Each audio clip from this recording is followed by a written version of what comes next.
football support has never been that logical, has it? It's never been a clean-cut science based on clear precision and accurate data processing. Football support is rarely sane, seldom sensible and hardly financially beneficial. It doesn't often bring peace of mind. It consumes us when we least expect it and disgusts us when it tears the hearts from our chests. Yet, it brings joy. For some, orgasmic pleasure, but it also brings its fair share of panic, anxiety and doom. It's all of those extreme emotions thrown in a petri dish, and shaken like a cocktail laden with steroids that keeps us so addicted. So intoxicated by the beautiful game. Football support leaves us anxious and transforms the normally balanced human beings that inhabit its world into needy, possessive partners who overanalyze every conversation and obsess over the slightest of issues, turning minor concerns into debilitating mountains almost impossible to overcome. Our metamorphosis into the needy lover, constantly striving in desperation to scrutinize every word and action to understand the possible depths of their potential meaning, is in stark contrast to the football clubs themselves. Our football clubs are the pleasant but blissfully unaware companion. A two-dimensional character that plods on predictably, not even recognizing the litany of double meanings and pitfalls that our constant worrying are manically creating. This season, this is our scenario. Imagine Sunderland AFC is, let's say, the cool Donald and we the supporters are, for the want of a better name, the needy Rodwell. Our relationship starts off brilliantly, rebounding from our bruising last encounter that has left both parties drained of finance and emotion. Yet, so overjoyed are we to find something new, fresh and different that optimism and natural excitement drives the passion, as we tentatively step into the buds of a blossoming relationship. Instinctively, all goes well and passing time seems immaterial. Suddenly, the needy Rodwell has a thought and without any pre-planning, announces it loudly. "Donald, do you realize that as of tonight, we've been together for months and I'm thinking very seriously of the future?" And then there is silence. To Rodwell it seems like a deafening silence. Rodwell introspectively panics. "Oh hell. I wonder how much it bothers him that I said that. Maybe he's been feeling confined by my high expectations, maybe he thinks I'm trying to push him into some kind of obligation that he doesn't want, or isn't sure of. But all Donald is really thinking is, what should I do about those pink seats?" Then Rodwell begins to overly stress and blurts out, "Gosh, I'm panicking now that you're not ready for this kind of relationship. I'm all confused. Do you want more space or less space? Shall we keep it at distance or get really serious? Are we even going forward? Are either of us really ready for that level of commitment? Do I truly even know you at all?" Still quiet, all Donald is thinking is, cat or mouse contract. The needy Rodwell becomes confused. "I don't think you're serious.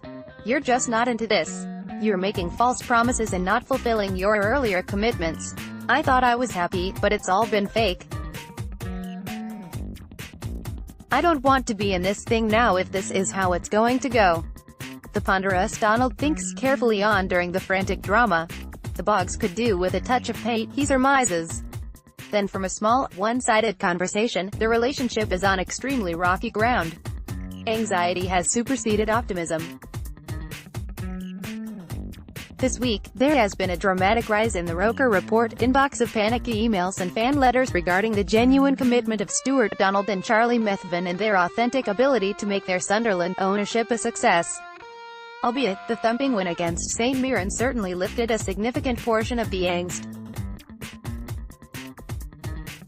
Some fans buy into the conspiracy theory peddled by Lee Howie and others before Stuart Donald had barely made a decision as owner, that he and Methven are fly-by-night, Southern Flash boys, with more gob than money.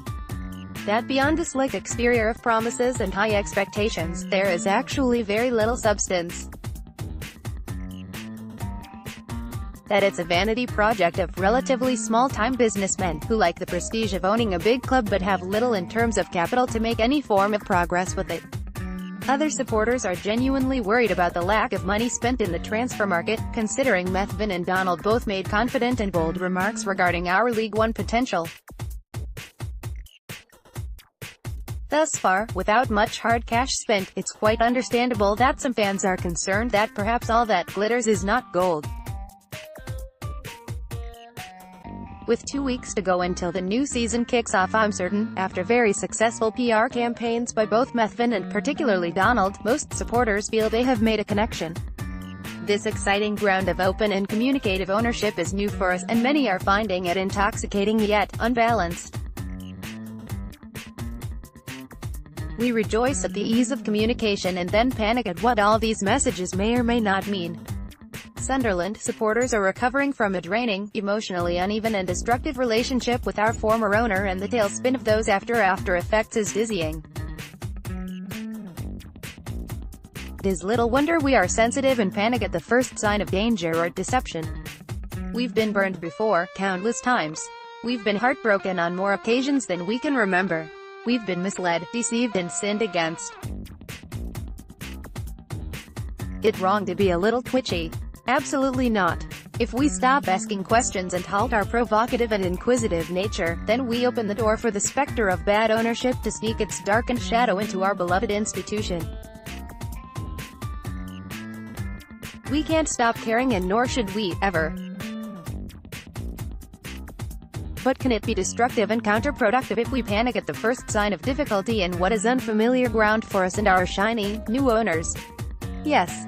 Is bombarding our new owners with every burden in the footballing universe detrimental to a cohesive and unified charge towards promotion and effective leadership? Yes, of course it is.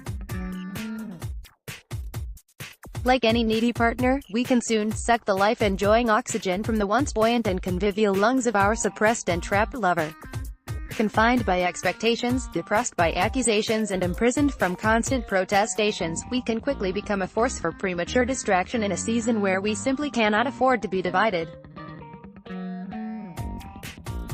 Be concerned, definitely. Be connected, without question. Be committed with heart and soul, undoubtedly. And twine the very fabric of our footballing DNA to the club and its owners. Of course, but controlled concern at this stage of pre-season is a must. Composed support in this moment is crucial. We want to relieve the pressure on owners and not will them or coerce them into making foolhardy decisions just to satisfy the baying mob. Unity is not a PR soundbite but an absolute necessity for survival. There are also a number of supporters who currently feel that, because of Stuart Donald's refreshing commitment to open dialogue with Sunderland's fanbase, that the forums which provide that platform cannot possibly be independent. That because Donald appears on Roker Report regularly and engages in our podcast and publications, that we are now void of autonomy and self-governance. We are the gushing Donald Trump and he the authoritative Putin who blackmails us with a P-tape into doing all he demands. Nothing could be further from the truth. It would be exceedingly foolish of Roker Report not to fully engage with the current ownership of the very club we purport to love and support. Sunderland AFC is the reason for our existence and the sole purpose of our efforts which incidentally eat most definitely into our work and family lives in a way our employers and family do not always appreciate. We exist to publicize, to report upon, to write about and speak publicly on all aspects of Sunderland AFC. If we can climb the summit of leadership and maintain a positive working relationship with Sunderland's owners, therefore opening a new level of access for all Sunderland supporters with a vested interest in the club and who owns it, then we are certainly going to do that. It would be ridiculous and irresponsible not to. But independent we will always be.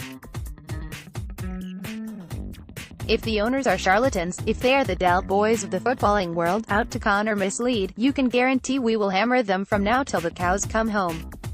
If they destroy our trust in them or give us cause to doubt their intentions, you can bet your last pound we will report it in the frankest and most brutal of terms. If the team aren't trying, if the tactics are nonsensical, if Jack Ross is out of his depth, damn right we will shout it from the highest rooftops. If we are not independent, if we do not represent the supporters, if we cannot be true to ourselves, then we should be chased out of the city, and rightly so. Roker Report was forged on the terraces of Roker Park and born from the unified body of the Stadium of Light. Sunderland we have always been, regardless of owner. Independent we will always remain.